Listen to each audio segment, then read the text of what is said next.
I need to get this off my chest because I feel like I'm going crazy.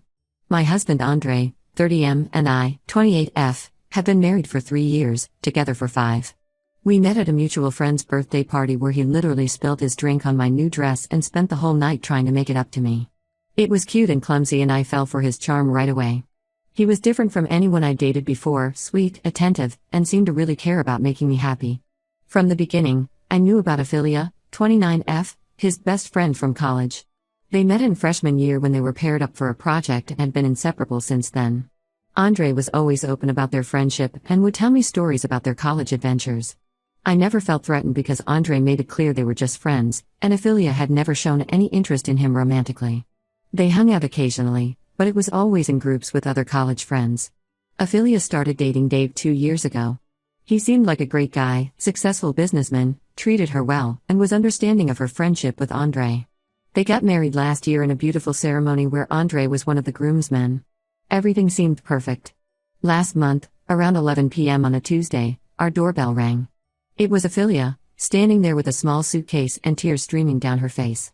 Andre immediately pulled her into a hug and brought her inside. She could barely speak through her sobs, but eventually told us that Dave had kicked her out and she had nowhere else to go. Andre didn't even ask me, he just turned to me and said Ophelia would be staying with us for a while. I couldn't say no in that moment with her crying there, so I helped set up the guest room. Andre told me later that night that Dave had always been controlling and had finally shown his true colors. He said Ophelia just needed a week to figure things out and find her own place. The first few days were actually okay. Ophelia mostly kept to herself, spent time looking for apartments online, and was polite but distant with me. She would cook dinner sometimes as a thank you, which I appreciated. But things started changing slowly. I first noticed it when I came home early from work one day and found them sitting really close on the couch, looking at old college photos. They jumped apart when I walked in. Andre explained they were just reminiscing, but something felt off about their body language. Then Ophelia started getting more comfortable around the house, too comfortable. She would walk around in tiny shorts and tank tops or come out of the bathroom wrapped in just a towel, always when Andre was around. She started cooking elaborate breakfasts just for Andre because she remembered his favorites from college. They developed this annoying habit of finishing each other's sentences and laughing at inside jokes I wasn't part of. Whenever I brought up the topic of her moving out, Andre would get defensive. He'd say things like she's going through trauma or we can't just abandon her. But he never pushed her to actually look for a place. A week turned into 2, then 3, then a full month. Our house isn't tiny, but it felt cramped with her constant presence. The worst part was how Andre started changing. He began staying up late with her after I went to bed, claiming they were just catching up. He stopped sharing details about his day with me, but I could hear him telling Ophelia everything. They would go grocery shopping together because Ophelia knows what I like. It was like I was becoming a guest in my own marriage. After a month of this, I decided enough was enough. I waited for a day when Andre was working late and sat down with Ophelia. I wanted to understand what really happened with Dave and why she wasn't making any effort to move out. But as soon as I mentioned Dave's name, she got defensive. She kept saying vague things like he's cruel and you don't know what he's capable of. When I asked if she was planning to file for divorce or try to work things out, she snapped at me and said it wasn't my business. Her reaction bothered me enough that I decided to do some digging. I found Dave on Facebook and sent him a message explaining the situation. His response changed everything. He sent me screenshots of conversations between Andre and Ophelia from months ago. They had been having an affair for over 6 months before Ophelia's wedding to Dave. The messages were explicit and left no room for doubt. There were photos of them together in hotel rooms, messages planning their meetups, and discussions about their feelings for each other.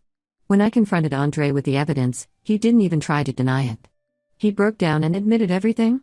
Apparently, they had always had feelings for each other but never acted on them until last year. When Ophelia got engaged to Dave, they started meeting in secret. Andre claimed he ended things before her wedding because he chose me, but the messages showed they were still in contact right up until she showed up at our door.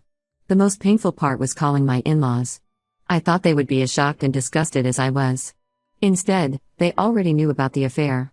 Andre had been telling them for weeks that I was a controlling wife who was jealous of his friendship with Ophelia.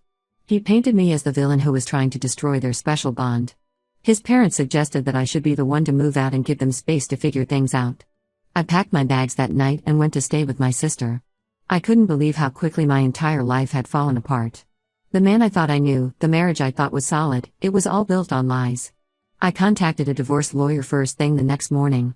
The worst part is that I keep thinking about all the signs I ignored. The late night texts he would hide from me, the times he would go out for work drinks but come home smelling like her perfume, the way they would look at each other when they thought I wasn't watching. I feel like such an idiot for letting her into our home, for trying to be the understanding wife. Never again. Update 1: A lot has happened since my last post, and honestly, things have gotten so much worse than I imagined. After I left that night, Andre started bombarding me with calls and messages. He would switch between begging me to come back and accusing me of overreacting. The messages ranged from "I love you, please let me explain," to "you're throwing away our marriage over nothing." The worst part? Ophelia was still living in our house while he was sending these messages. My sister has been amazing through all of this. She let me stay in her guest room and has been helping me deal with everything. One night, after a particularly nasty message from Andre, she suggested we try to get into his email. She works in IT and said she could help me access it. I know it wasn't exactly legal, but at that point, I needed to know the full truth. What we found made me physically sick. There were hundreds of emails between Andre and Ophelia going back over a year. Their affair hadn't just been some brief mistake, it was a carefully planned deception. They had been seeing each other the entire time, even after Ophelia's wedding to Dave. The emails revealed their whole twisted plan. Ophelia had deliberately married Dave despite being with Andre. In her emails, she talked about how Dave's family money could set her up for life. She and Andre had planned everything. They would wait a few months after her wedding, then she would start telling people Dave was abusive.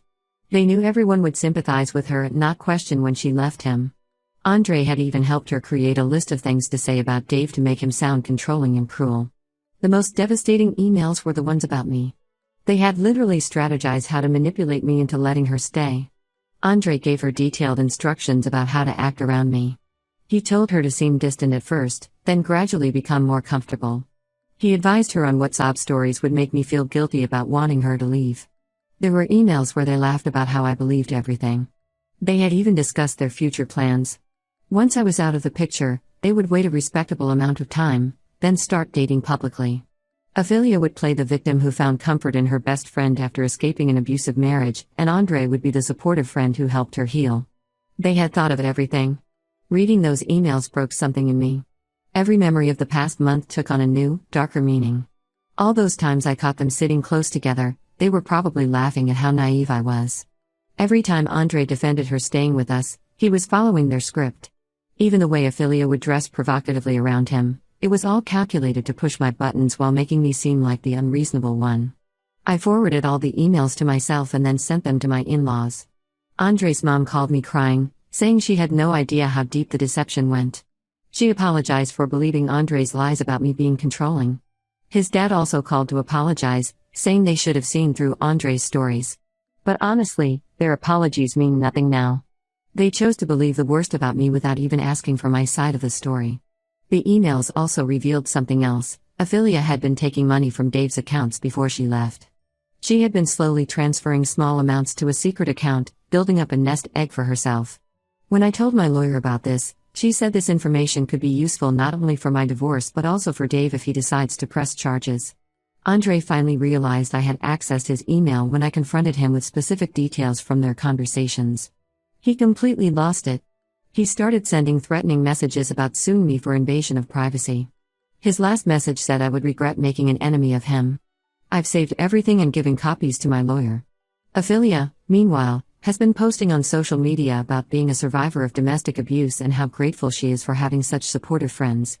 Several mutual friends have taken her side, painting me as the bitter wife who couldn't handle my husband having a close female friend. It's infuriating to see her playing the victim when I have proof of her lies, but my lawyer advised me not to engage or share the emails publicly yet. I'm staying with my sister for now and trying to figure out my next steps. My lawyer says I have a strong case for divorce given the evidence of infidelity, but she warned me it could get messy. Andre has already hired an aggressive divorce attorney known for dragging things out. The hardest part is dealing with the loneliness.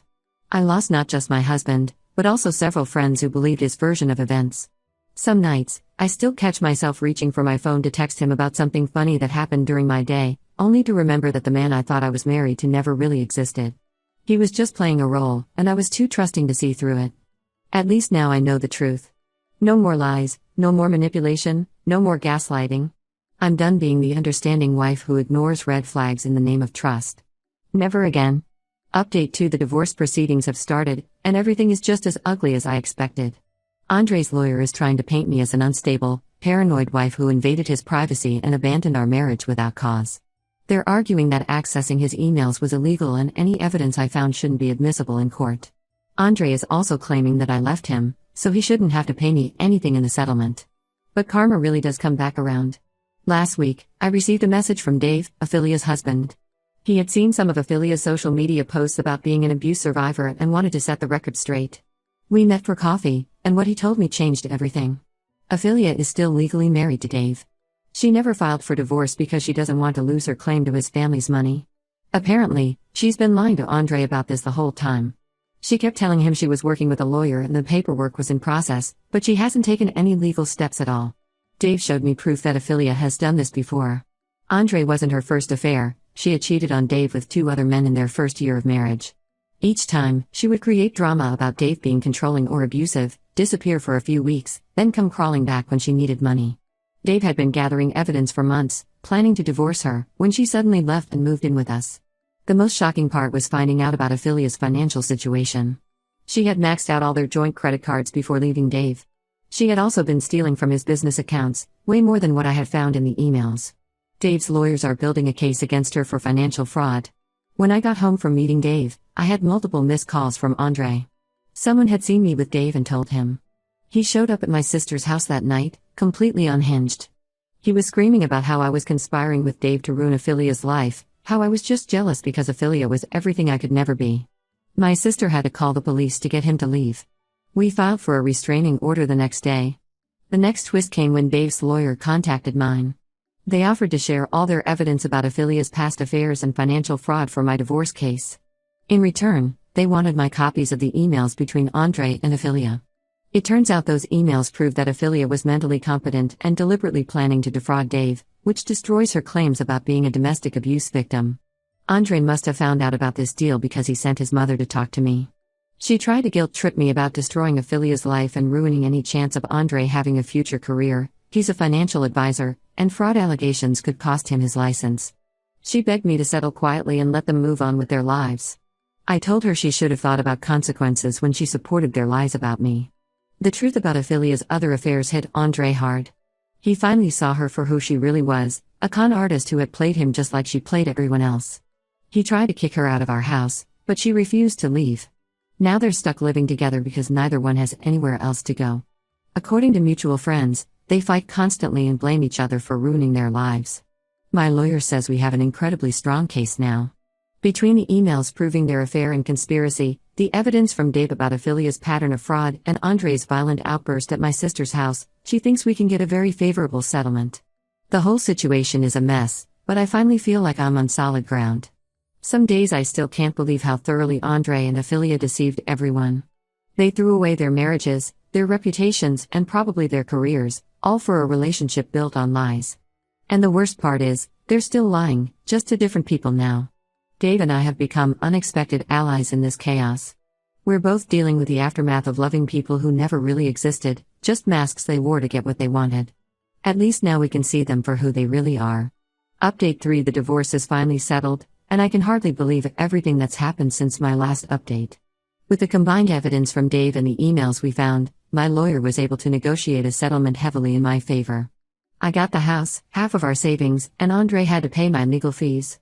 The most satisfying part was watching Ophelia's perfect victim narrative completely fall apart. When Dave's lawyers presented evidence of her financial fraud, she tried to claim she had been forced to take the money because she was afraid of him. Then they showed the emails where she bragged to Andre about stealing from Dave's accounts and planning their future together.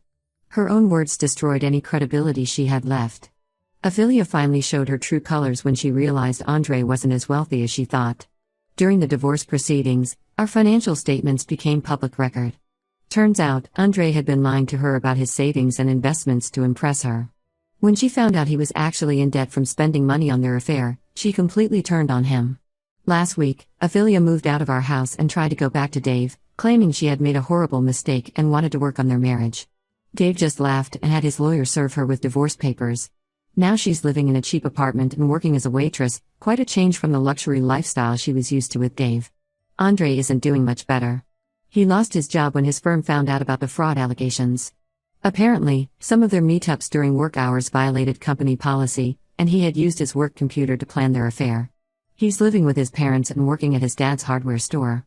He still tries to contact me through mutual friends, sending messages about how he misses me and made the biggest mistake of his life. I sold the house, couldn't stand living there with all those memories. I used the money to buy a small condo in a different city where I got a great job offer. Some of our old friends tried to convince me to give Andre another chance. They said people make mistakes and deserve forgiveness. One even suggested that this whole experience might have made him a better person. I blocked every single one of them. The only good thing that came out of this mess is my friendship with Dave.